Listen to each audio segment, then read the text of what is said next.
नमस्कार दोस्तों, स्वागत है आपका उपनिषद एकेडमी में। दोस्तों, आज हम देखेंगे हमारे थिंकर के वाले पोर्शन में, यानी विचारकों के टॉपिक में। आज हम शुरुआत कर रहेंगे मैक्स वेबर के बारे में। इससे पहले हम दो विचारकों को जानने और समझने का प्रयास कर चुके हैं। इससे पहले हमने कवर किया था अगस्त काम्टे के बारे में और इमाइल दुर्खिम के बारे में। तो काम्ट और दुर्खिम, वैसे तो काम्ट यूजीसी नेट के सिलेबस में नहीं है, लेकिन अन्य परीक्षाओं में काम्ट से प्रश्न जरूर पूछे जाते हैं। लेकिन ऐसा नहीं है कि नेट की परीक्षाओं में काम्ट से प्रश्न नहीं पूछे जाते हैं। जो व्यक्ति समाजशास्त्र का जनक है उसे पढ़ना जरूरी है। तो थिंकर वाले पोर्शन में हम दो टॉपिक कवर कर चुके हैं। अगस्त काम्टे हमारा पूरा हो चुका है और इमाइल दुर्खिम हम पूरा कवर कर चुके हैं। चलिए, आज हम शुरुआत करेंगे एक महत्वपूर्ण विचारक से, जो है मैक्स वेबर। अब मैक्स वेबर याद रखिएगा, एक ही क्लास में संभव नहीं है पूरा पढ़ना। कम से कम 4 लेक्चर लगते हैं मैक्स वेबर के विचारों को समझने में। मैक्स वेबर के कई सारे सिद्धांत हैं, कई सारी थ्योरी हैं, कई सारे क्षेत्रों में उन्होंने अपना योगदान दिया है। लगभग 3 से 4 लेक्चर्स में हम मैक्स वेबर को कवर करेंगे। आज हम पढ़ेंगे मैक्स वेबर का परिचय और मैक्स वेबर के वो विचार जो उनके विचारों का आधार बने। क्लियर? आज हम सामाजिक क्रिया का सिद्धांत नहीं पढ़ेंगे। सामाजिक क्रिया का सिद्धांत एक अलग पूरी थ्योरी के रूप में अलग से पूरा पढ़ेंगे। आज हम मैक्स वेबर की सोच को पढ़ेंगे। मैक्स वेबर की सोच क्या है, वो अध्ययन को किस रूप में देखते हैं, समाजशास्त्र को किस रूप में देखते हैं, ये जानने का प्रयास करेंगे। तो चलिए शुरुआत करते हैं आज के लेक्चर की।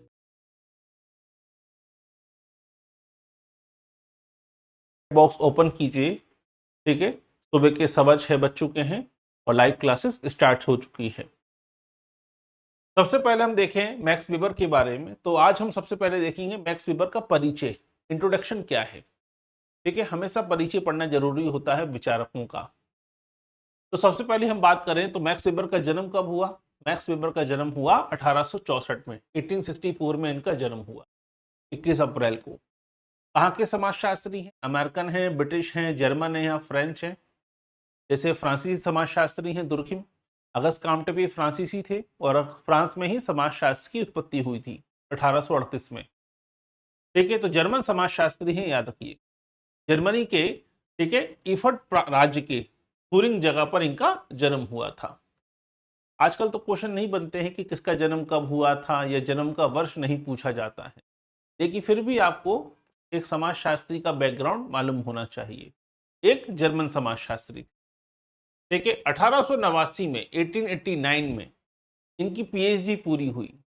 याद रखिएगा, हमेशा मैक्स वेबर हुए या, ठीक है, आपके हम देखते हैं कि मर्टन हैं, पार्सन हैं, या आपके हम देखते हैं आपके वेबर हैं, इनकी पीएचडी के विषय जरूर पूछे गए हैं।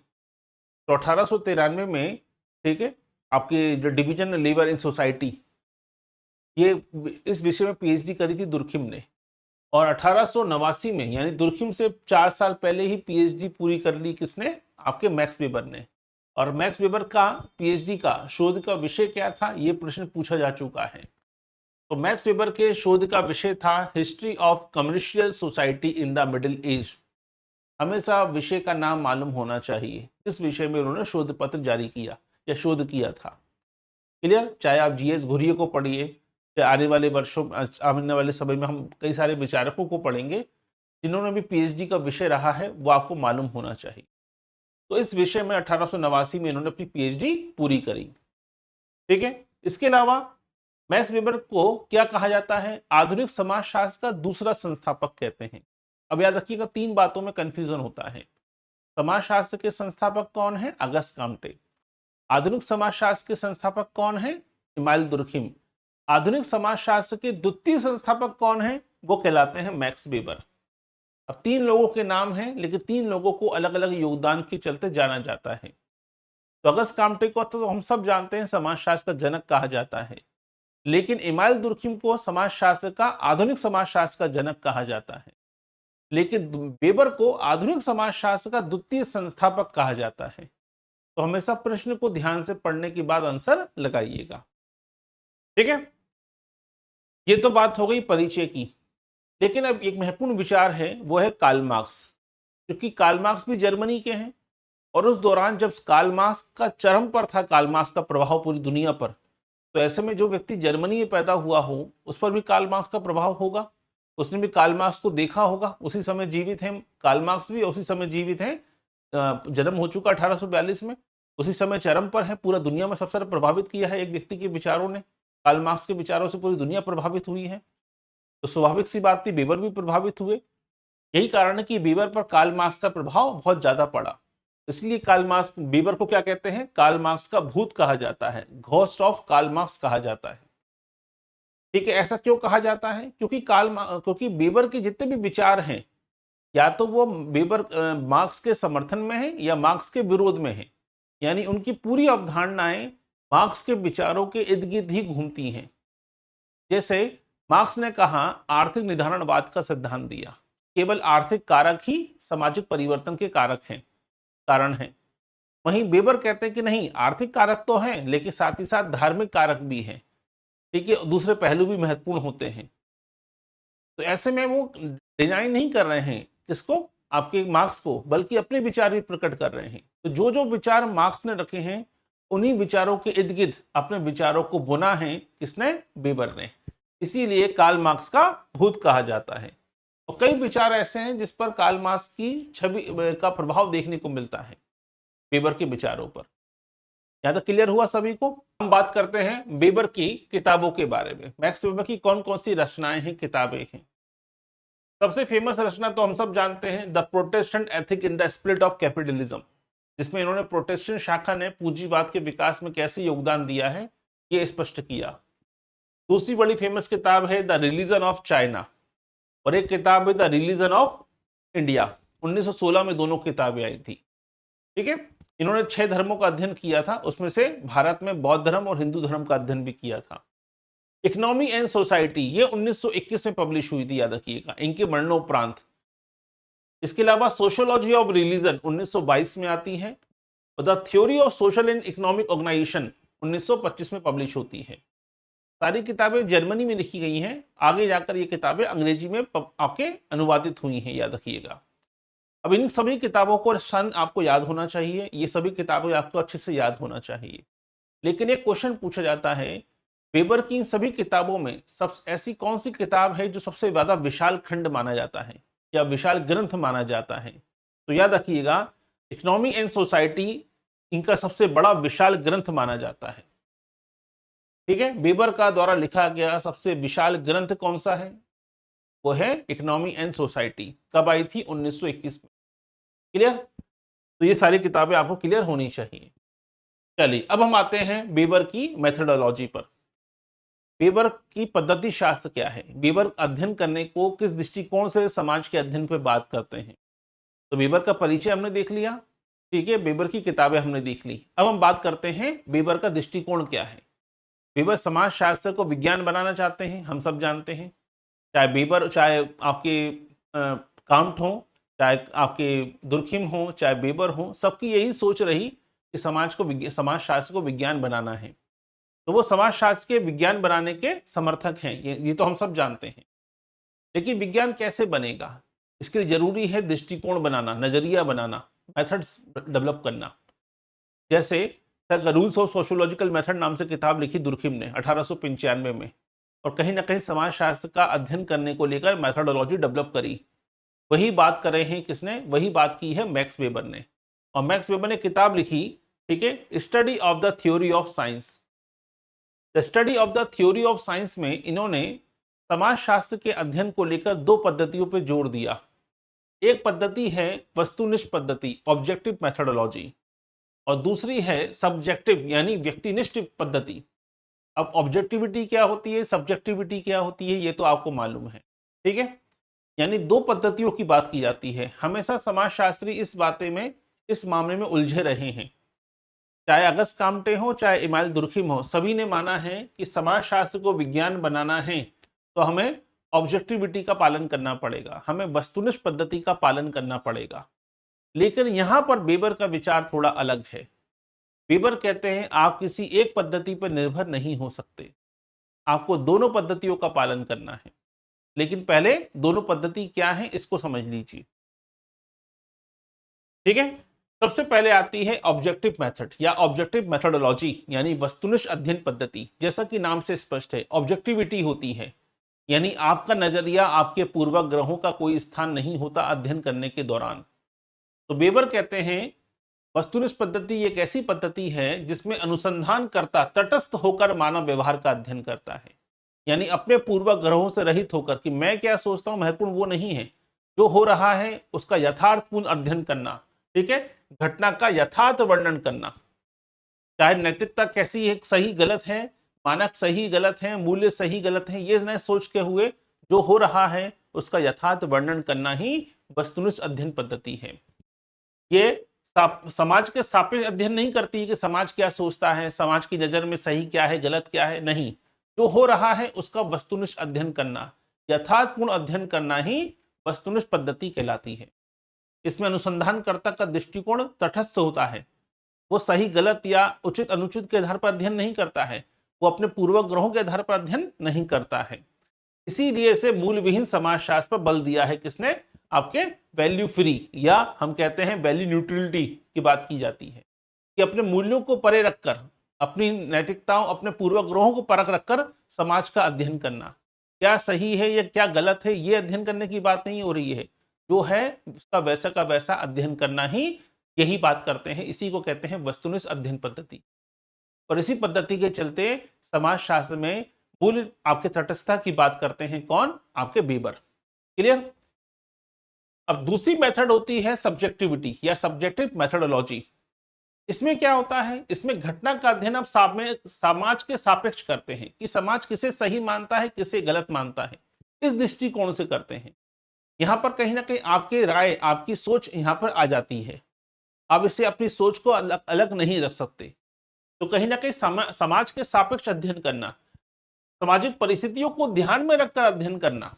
अब यहाँ यथार्थ का अध्ययन नहीं कर रहे हैं, समाज क्या सोच रहा है, ऐसा क्यों किया गया, यहाँ पे करने वाले का दृष्टिकोण क्या था, ये सब जानने की कोशिश कर रहे हैं, सही गलत के बारे में सोचने की कोशिश कर रहे हैं, समय के सापेक्ष परिस्थितियों के सापेक्ष अध्ययन करने की बात की जा रही है। इसे कहते हैं व्यक्तिनिष्ठ अध्ययन पद्धति। यहाँ पर अब बात होती है मूल्यनात्मक समाजशास्त्र की। तो एक तक क्या था, मूल्य विहीन या मूल्य तटस्थ समाजशास्त्र की बात थी या मूल्यनात्मक समाजशास्त्र की बात हो रही है।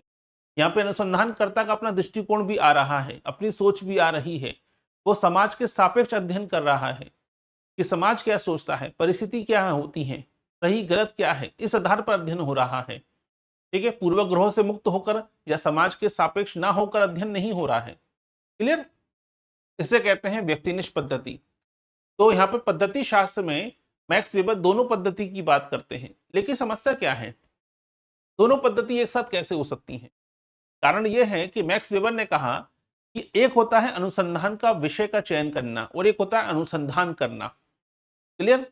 तो मैक्स वेबर कहते हैं अनुसंधान का जो विषय का आप चयन करो तो कैसे करो, आप सब्जेक्टिविटी हो जाओ, समाज के सापेक्ष अपने पूर्वाग्रह सब कुछ देख लो। ठीक है, तो यानी विषय का चयन आप करो सब्जेक्टिविटी के दृष्टिकोण से, सब्जेक्टिविटी या सब्जेक्टिव मेथोडोलॉजी से विषय का चयन करो जो तुम्हें अनुसंधान करना है। लेकिन एक बार विषय का चयन कर लिया तब अनुसंधान कैसे करना है, तब अनुसंधान ऑब्जेक्टिव फॉर्म में करना है। तब उस समय अनुसंधान करने के दौरान तुम्हारी राय क्या है, तुम्हारी सोच क्या है, तुम्हारे पूर्वाग्रह क्या है, वो नहीं आने चाहिए। यानी विषय का चयन तुम कर लो किसके आधार पर, सब्जेक्टिविटी के आधार पर। लेकिन विषय का चयन करने के बाद जब तुम रिसर्च शुरू करो तो रिसर्च में ऑब्जेक्टिविटी का पालन करो। इसी कारण से वो ये कहते हैं कि मानव व्यवहार का यथार्थ अध्ययन दोनों पद्धतियों का प्रयोग होना चाहिए, किसी एक पद्धति का प्रयोग नहीं होना चाहिए, दोनों पद्धतियों का प्रयोग कीजिए। यानी विषय का चयन करते समय सब्जेक्टिव हो जाइए और विषय का चयन करने के बाद जब अनुसंधान शुरू करोगे तब तुम ऑब्जेक्टिव हो जाओ। ठीक है, इसीलिए दोनों पद्धतियों की बात की है। क्लियर हुआ यहां तक। अगर ऑडियो वीडियो क्लियर है तो मैसेज कर दीजिए सभी लोग। ठीक है, ताकि यही वीडियो जब रिकॉर्डेड फॉर्म में आपके पास जाएगा तो कोई दिक्कत नहीं होगी। अब हम बात करते हैं तुलनात्मक अध्ययन। दोनों को देखिए, ऑब्जेक्टिविटी क्या है, सब्जेक्टिविटी क्या है। क्लियर हो गया। और बेबर याद रखिए किसी एक पक्ष एक की बात नहीं करते हैं, चाहे हम देखें दुर्खिम या हम देखें अगस्त काम्टे, दोनों ने वस्तुनिष्ठ अध्ययन पद्धति की बात करी है, लेकिन बेबर थोड़ा प्रैक्टिकल है। वेबर व्यक्तिनिष्ठ और वस्तुनिष्ठ, ऑब्जेक्टिव और सब्जेक्टिव दोनों मेथोडोलॉजी के बीच में संतुलन बनाने की प्रयास करते हैं और इसी कारण से इनकी मेथोडोलॉजी अलग हो जाती है। तो वस्तुनिष्ठ अध्ययन पद्धति क्या होती है? जब तटस्थ होकर अध्ययन किया जाता है। व्यक्तिनिष्ठ अध्ययन पद्धति में परिस्थितियों को ध्यान में रखकर अध्ययन किया जाता है। इसमें समाज सापेक्ष अध्ययन नहीं होता, समाज क्या सोचता है महत्वपूर्ण नहीं है। यहाँ परिस्थितियां समाज के दृष्टिकोण से चीजों को देखा जाता है। ये मूल विहीन समाजशास्त्र की बात होती है। यहाँ पर यहाँ मूल्यनात्मक समाजशास्त्र की बात होती है। यहाँ अनुसंधानकर्ता का दृष्टिकोण मूल तटस्थ होता है। ठीक है, यहाँ मानवीय मूल्यों का समावेश होता है अध्ययन में। ये बेसिक अंतर होता है वस्तुनिष्ठ और ऑब्जेक्टिविटी और सब्जेक्टिविटी में। क्लियर है? और दोनों के बीच संतुलन बनाने की बात करते हैं बेबर। चलिए, अब आता है वर्स्टहैन पद्धति। अगला टॉपिक है हमारा वर्स्टहैन पद्धति। ये क्या है इसको भी समझ लीजिए। ठीक है, आज हम सामाजिक क्रिया का सिद्धांत नहीं पढ़ रहे हैं बेबर में, हम पहले उनकी मेथोडोलॉजी को समझ रहे हैं, ताकि कल जाके जब हम सामाजिक क्रिया पढ़ेंगे, ताकि बड़े व्यापक सिद्धांत पढ़ेंगे तो उनका बेस आपको समझ में आ सके। अब आता है वर्स्टहैन पद्धति। कई बार प्रश्न पूछा गया है कि ये वर्स्टहैन पद्धति किस भाषा का शब्द है। तो वर्स्टहैन याद रखिए एक जर्मन भाषा का शब्द है। ठीक है, इसे हिंदी में कहते हैं व्याख्यात्मक समझ। क्या कहते हैं? व्याख्यात्मक समझ। तो कई बार क्वेश्चन बनता है व्याख्यात्मक समाजशास्त्र के समर्थक कौन है? तो व्याख्यात्मक समाजशास्त्र के समर्थक हैं आपके मैक्स वेबर। दो क्वेश्चन बन गए कि वर्स्टहैन किस भाषा का शब्द है और वर्स्टहैन का मतलब क्या होता है। लेकिन इसको थोड़ा कई बार लोग कंफ्यूज होते हैं, वर्स्टहैन है क्या। बहुत आसान भाषा में समझने की कोशिश करते हैं। ठीक है, पहली बात तो समाजशास्त्र की विषय वस्तु क्या है, ये महत्वपूर्ण है। तो समाजशास्त्र की विषय वस्तु की हम बात करते हैं तो हमेशा आपने पढ़ा है कि मैक्स वेबर कहते हैं समाजशास्त्र में केवल सामाजिक क्रिया का अध्ययन होना चाहिए। ठीक है, तो समाजशास्त्र की विषय की वस्तु किसको माना है? सामाजिक क्रिया को माना है। यानी समाजशास्त्र में दो संप्रदाय हैं, पढ़ा था आपने। ठीक है, याद रखिए स्वरूपात्मक संप्रदाय और समन्वयात्मक संप्रदाय। और मैक्स वेबर किसके समर्थक हैं? स्वरूपात्मक संप्रदाय के समर्थक हैं। वो हर सामाजिक घटना के अध्ययन की बात नहीं करते हैं, वो केवल सामाजिक क्रिया को ही समाजशास्त्र की विषय वस्तु मानते हैं और सामाजिक क्रिया के अध्ययन पर ही जोर देते हैं। अब समस्या यह है कि सामाजिक क्रिया में दृष्टिकोण क्या हो। हमारे नजरिए से हम सामाजिक क्रिया को देखें कि सामने वाले के नजरिए से सामाजिक क्रिया को देखें। यहीं से शुरुआत होती है वर्स्टहैन पद्धति की। आसान भाषा में समझिएगा। वर्स्टहैन पद्धति यह कहती है कि जब भी कोई सामाजिक क्रिया हो रही है, सोशल एक्शन होता है, तो अपने नजरिए से चीजों को मत देखिए, बल्कि क्रिया में जो व्यक्ति है, कर्ता के दृष्टिकोण से देखिए। जैसे मान लीजिए एक वुड कटर है, लकड़हारा है, जो पेड़ काट रहा है। मान लीजिए कोई लकड़हारा नहीं है, एक व्यक्ति है, आपने देखा कि ये व्यक्ति कुल्हाड़ी लेकर पेड़ काट रहा है। तो दूर से देखने पर आपको क्या महसूस हो रहा है कि एक आदमी है, वो पेड़ काट रहा है। ठीक है, लेकिन जब आपने उसके नजरिए से देखा कि वो पेड़ क्यों काट रहा है, तब आपको मालूम पड़ा वो गरीब है, वो पेड़ की लकड़ी बेचेगा, उस लकड़ी से बेचकर पैसा लेके आएगा, वो पैसे से अपना घर चलाएगा। या उसके पास गैस सिलेंडर नहीं है, उसके पास एलपीजी कनेक्शन नहीं है, उसके पास ऊर्जा का कोई सोर्स नहीं है, तो उसको क्या कर रहा है, वो लकड़ी काट कर इसका इस्तेमाल ईंधन के रूप में करेगा। ये उसका नजरिया हुआ सामने वाले का, जो पेड़ काट रहा था। लेकिन आपके नजरिए में केवल एक ही नजरिया दिखाई दिया कि देखो ये आदमी पेड़ काट रहा है। क्लियर हुआ? तो वर्स्टहैन यही कहती है कि अपने नजरिए से चीजों को मत देखिए, कर्ता के नजरिए से चीजों को देखिए। यही है वर्स्टहैन पद्धति। और मैक्स वेबर भी यही बात कहते हैं कि सामाजिक क्रिया का अध्ययन ही सामाजिक क्रिया का अध्ययन ही समाजशास्त्र की विषय वस्तु है। समाजशास्त्र में हम सामाजिक क्रिया का अध्ययन करते हैं, तो सामाजिक क्रिया को अब जब भी हम देखें तो वर्स्टहैन पद्धति से देखें। हम अपने नजरिए से सामाजिक क्रिया को ना देखें, हम कर्ता के नजरिए से सामाजिक क्रिया को देखें। क्लियर हुआ? यही है वर्स्टहैन पद्धति।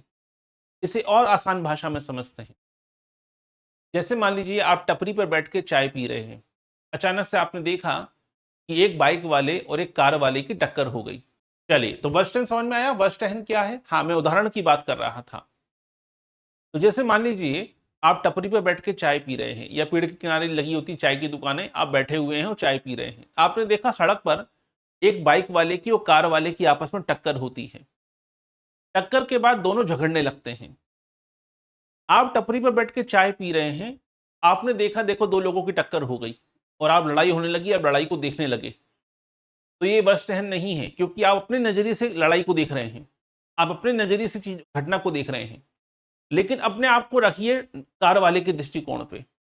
कार वाले के दृष्टिकोण पे रखेंगे तो आपको लगेगा कि बाइक वाले की गलती है और उसने मेरी कार को खराब कर दिया।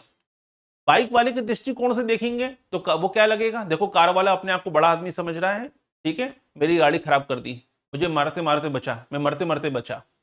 यानी दोनों के दृष्टिकोण से जब आप देखने क्रिया को देखने लगे तो ये क्या कहलाती है, ये कहलाती है वर्स्टहन पद्धति।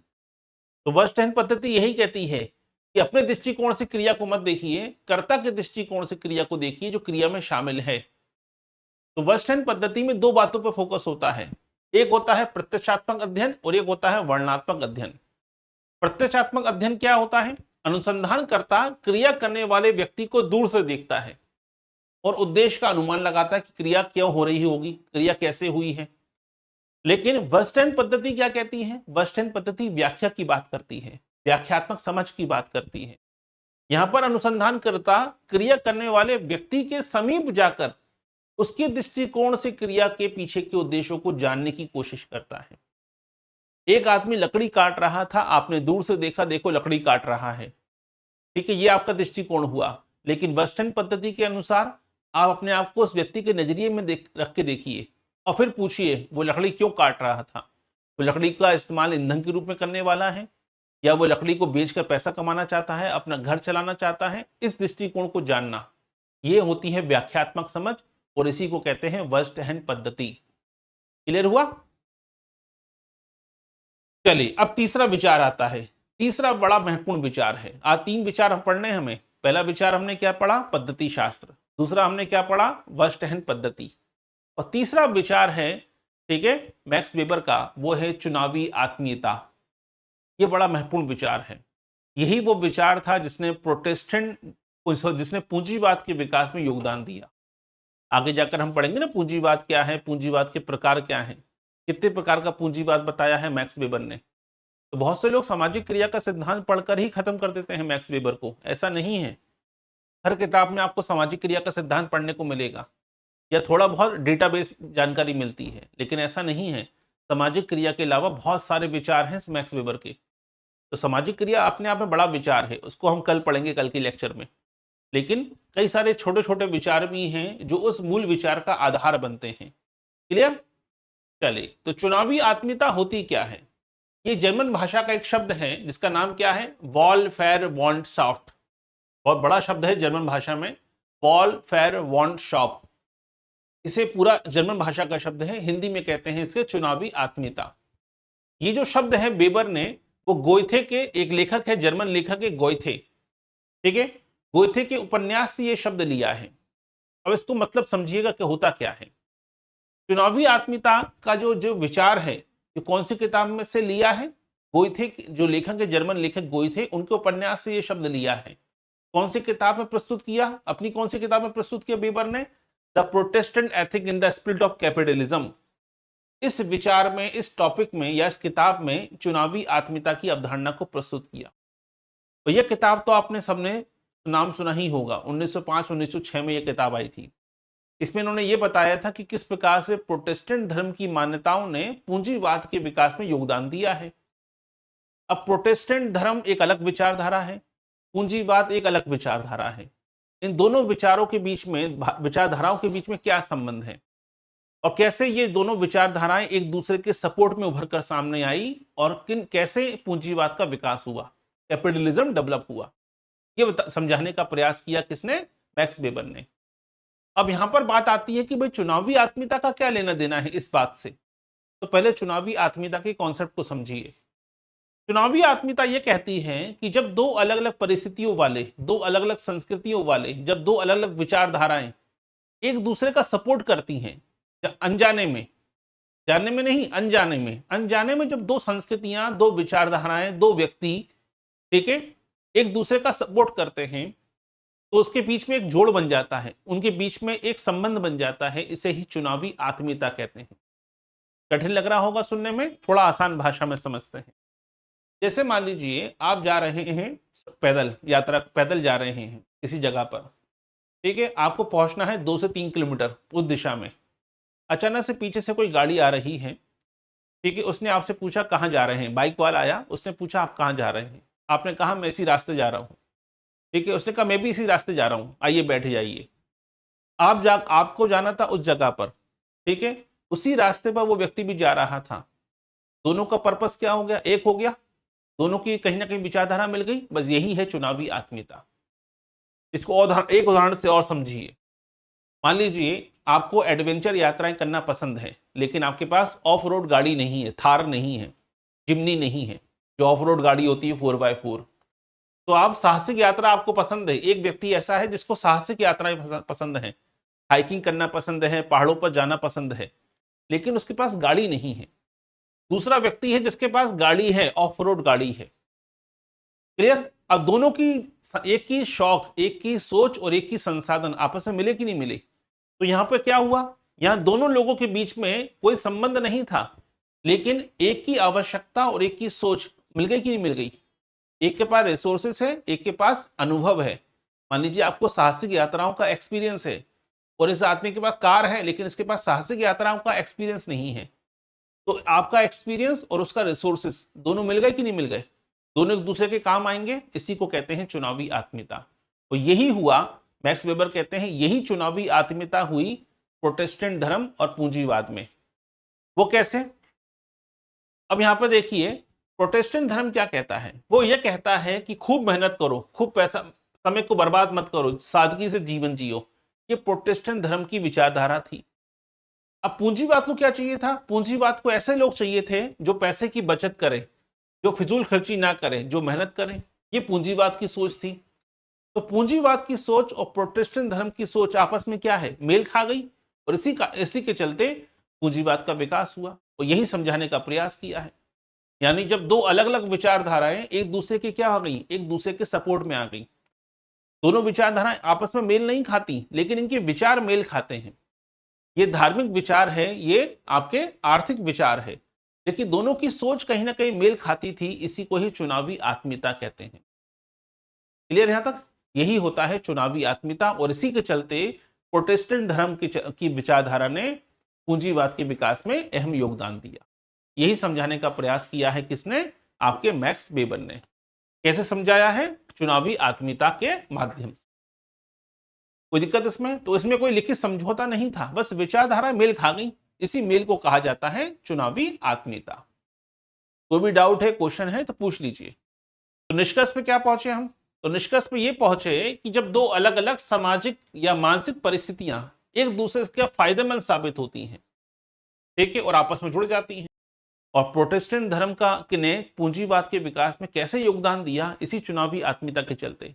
ऐसा नहीं था कि प्रोटेस्टेंट धर्म ने पूंजीवाद को पैदा किया या पूंजीवाद प्रोटेस्टेंट धर्म से प्रभावित था, ऐसा नहीं था। बस दोनों के लक्षण, ऐसी परिस्थितियां ऐसी बनी कि दोनों की विचारधाराओं में अपने आप मेल हो गया, और इसी को वेबर ने चुनावी आत्मीयता का नाम दिया है। ठीक है, क्लियर? यहां तक आ गया समझ में? बहुत सही। चलिए, तो ये था आज का टॉपिक। तो आज हमने केवल 3 टॉपिक कवर किए। पहली बात तो हमने मैक्स वेबर के जीवन परिचय को समझा। फिर हमने उनकी पद्धति शास्त्र को समझा कि वो ऑब्जेक्टिविटी और सब्जेक्टिविटी दोनों की बात करते हैं। फिर हमने वर्स्टहन पद्धति को समझा। बहुत से लोग वर्स्टहन पद्धति को गलत दृष्टिकोण से पढ़ते हैं, यही कारण पेपर बिगड़ जाता है। बहुत से लोग केवल रट्टा मार लेते हैं। रट्टा नहीं मारिए, पहले समझिए कि वर्स्टहन पद्धति है क्या। और फिर तीसरी महत्वपूर्ण चीज हमने पढ़ी, चुनावी आत्मीयता क्या होती है। ये तो सबको मालूम है कि प्रोटेस्टेंट शाखा के चलते पूंजीवाद का विकास हुआ, आपने कई बार पढ़ा है। और प्रोटेस्टेंट धर्म का जब हम सामाजिक परिवर्तन का सिद्धांत पढ़ेंगे मैक्स वेबर का, तब भी ये विचारधारा, तब भी ये विचार उभर कर सामने आता है कि किस प्रकार से धर्म सामाजिक परिवर्तन का कारक है। लेकिन हम प्रोटेस्टेंट शाखा किस प्रकार से पूंजीवाद के विकास में योगदान दिया है, इसमें चुनावी आत्मीयता क्या होती है, ये बहुत कम किताबों में पढ़ने को मिलता है। तो उम्मीद है आपको चुनावी आत्मीयता का कॉन्सेप्ट क्लियर हो गया होगा। ठीक है, हमने दुर्खिम कवर कर लिया है और हमने आपके अगस्त कामटे कवर कर लिया है। आज हमने शुरुआत करी है मैक्स वेबर की। ये मैक्स वेबर का पहला लेक्चर था, ऐसे 4 लेक्चर होंगे। मैक्स वेबर के हमें सारे विचार पढ़ने हैं, ठीक है, चाहे वो सामाजिक परिवर्तन का विचार हो, चाहे वो वर्ग की अवधारणा हो, सामाजिक स्तरीकरण की अवधारणा हो, सामाजिक क्रिया का सिद्धांत हो, ठीक है, हर विचार को हमें जानना है, गहराई से पढ़ना है। आज के पहले लेक्चर में हमने केवल मेथोडोलॉजी को समझा, ताकि ये विचार अगर आपको समझ में आ गए हैं तो आप धीरे धीरे बाकी बड़े विचारों को आसानी से समझ पाएंगे। क्लियर? तो अगर आप ज्वाइन करना चाहें तो ये बैच ज्वाइन कर सकते हैं। इसके अलावा यूजीसी नेट का हमारा बैच शुरू हो चुका है, याद रखिएगा। एक साथ 2 यूनिट चल रही हैं, unit number 1, unit number 3, 2 unit एक साथ शुरू की गई हैं। तो अगर आप सोशियोलॉजी का यूजीसी नेट का बैच ज्वाइन करना चाहें तो बैच ज्वाइन कर सकते हैं। ठीक है, तो मुलाकात होगी आपसे अगले लेक्चर में। बने रहिए हमारे साथ। बहुत बहुत धन्यवाद।